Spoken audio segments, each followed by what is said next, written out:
o Brasil, se tem uma coisa que o Brasil é potência no mundo, eu acho que o Brasil é potência em muita coisa, mas, enfim, onde é inquestionável é o fato do Brasil ser potência na área agrícola. E a África é o continente onde a expansão agrícola, a segurança alimentar vai ser construída. Claro. O Brasil olha para a África, assim, os empresários, né, olham para o setor, não, eu tenho a minha fronteira agrícola aqui, que eu ainda tenho tanto onde crescer. Mas é um erro estratégico, porque alguém vai ocupar a África. A necessidade de alimentar uma população crescente, e crescente em números que não são exponenciais, mas, enfim, num crescimento muito amplo. Se a gente não for lá, outro irá. E quem estiver lá vai passar a ser concorrente do Brasil.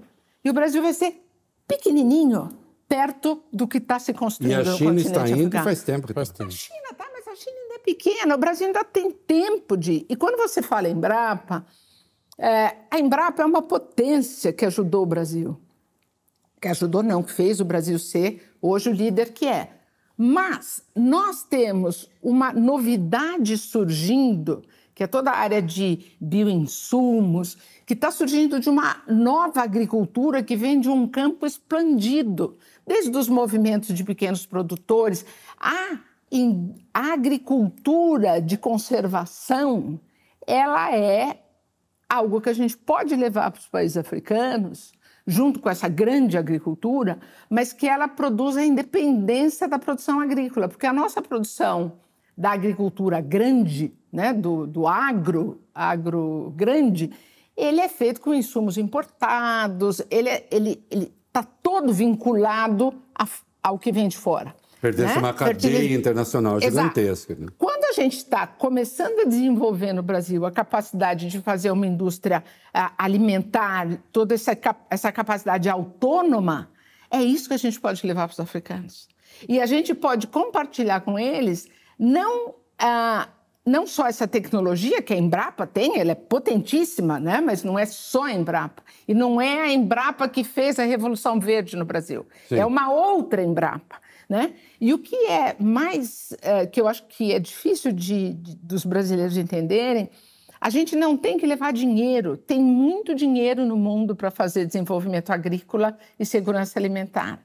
O que a gente precisa levar é a nossa capacidade de gerir a agricultura e de pensar a agricultura. Nós somos os craques. Os africanos olham para a gente e falam, pelo amor de Deus, por favor, eu preciso de vocês. Eles sabem exatamente o que eles querem do Brasil. É claro que para nós isso pode ser trocado por outras coisas que a gente também quer. Então, a relação, a ideia de que a gente vai pagar alguma coisa para a África, essa frase tem muito impacto internamente. Mas para os africanos, isso é nada. Só uma questão. Você está falando desses africanos que estão querendo essa relação, que estão buscando essa relação, mas nós também falamos de 54 países. Então, agora eu quero que você restrinja um pouco. De forma mais clara e mais presente, que africanos são esses? Quais são esses países? Onde é que está essa demanda mais clara de que você está falando, mais evidente? 400 milhões de hectares de terra para ser plantada. Mas que são onde? E quais? No continente. Continente todo. Você tem a área desértica, que não dá... Né? Quer dizer, a área do Saara está difícil. Você tem os países árabes... de subsaara para baixo. A área subsaariana até o sul. Começa todos os países da costa oriental, que estão totalmente orientados para a Ásia.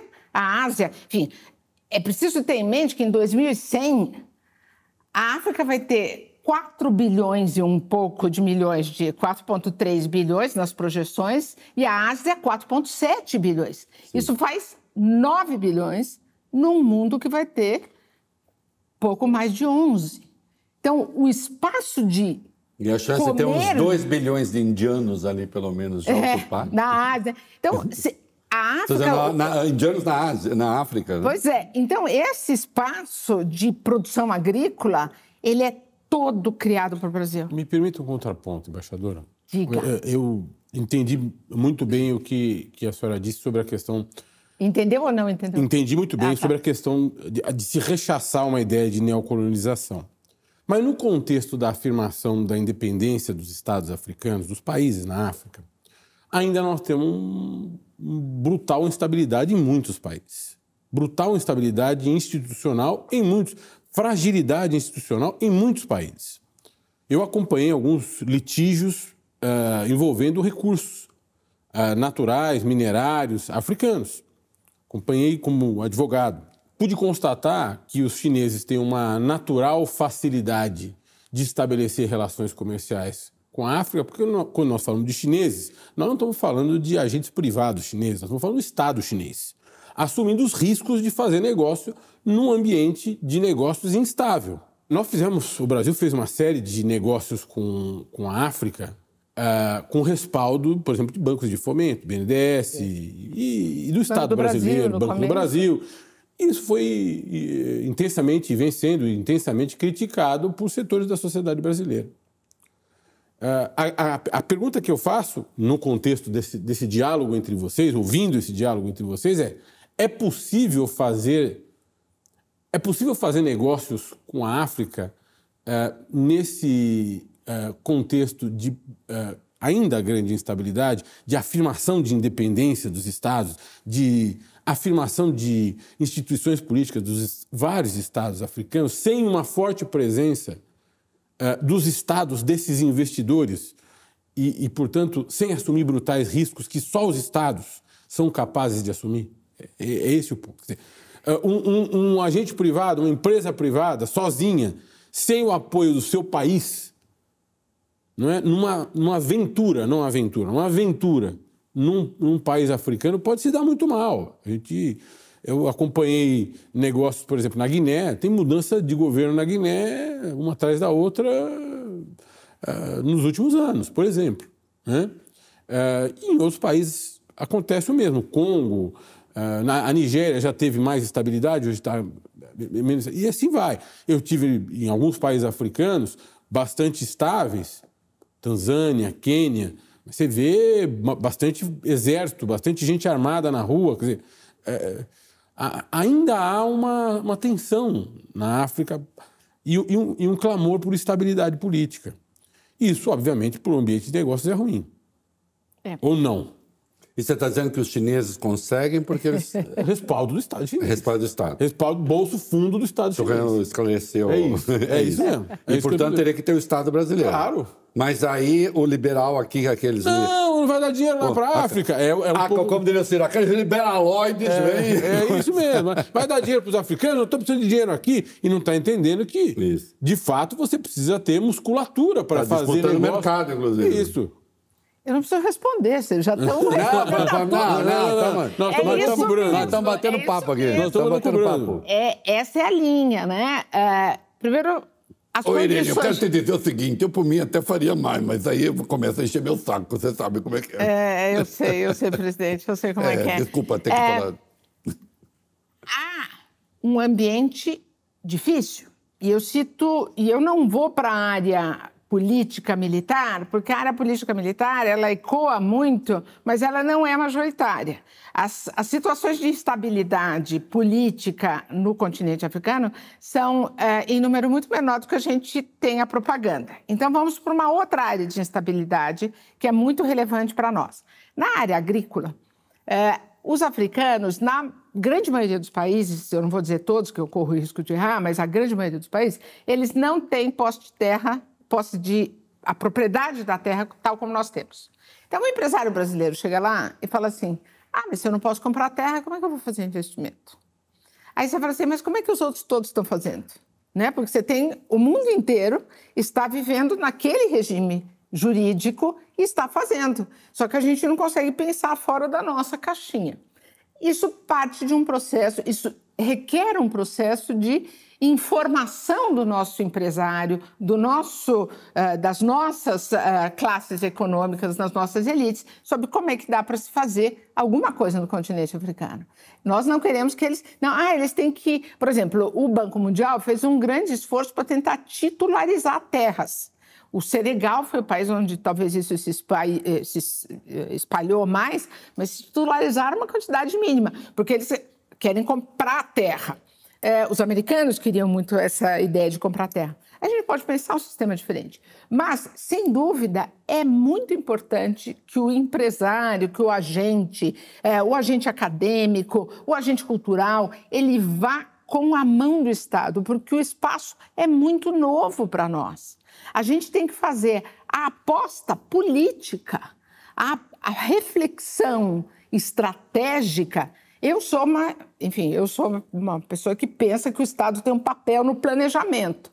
Se ele tem um papel no planejamento, ele tem que pensar política externa planejando o futuro.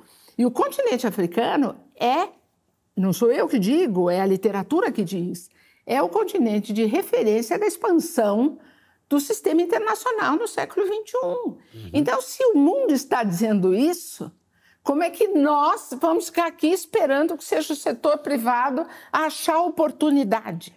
Não, eu tenho que pegar na mão do setor privado e falar assim, vamos. Então, eu vou com o BNDES, eu vou com as universidades, eu vou com campanhas, eu vou com uma ação muito efetiva.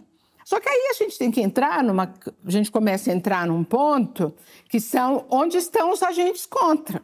Quando o Brasil faz uma política de aproximação à África, e isso já começa com o governo Lula em 2003, Lula 1, nós temos todos os críticos no Brasil que não querem ver o Brasil fugindo da sua aliança euroatlântica. A aliança euroatlântica é aquela que faz toda essa nossa mídia que fica defendendo posições de política externa que são absolutamente estranhas ao que nós pensamos ser o interesse do Brasil, elas querem defender esse eixo da participação brasileira. Só que o mundo vai sair daqui, o mundo já está caminhando para lá. Então, estrategicamente, eu tenho que dizer para o pessoal, parem de mexer a paciência, estudem um pouco, entendam a situação internacional e deixem de fazer um discurso que ou tem patrão ou tem uma razão ideológica burra. Porque se a gente estava dizendo, né, nós vamos ter, em 2100, 9 bilhões de seres humanos vivendo no eixo africano-asiático. Se o Brasil não sair da sua camisa de força do eixo euroatlântico, nós estamos falidos. Nós não teremos século 22. E isso é muito triste.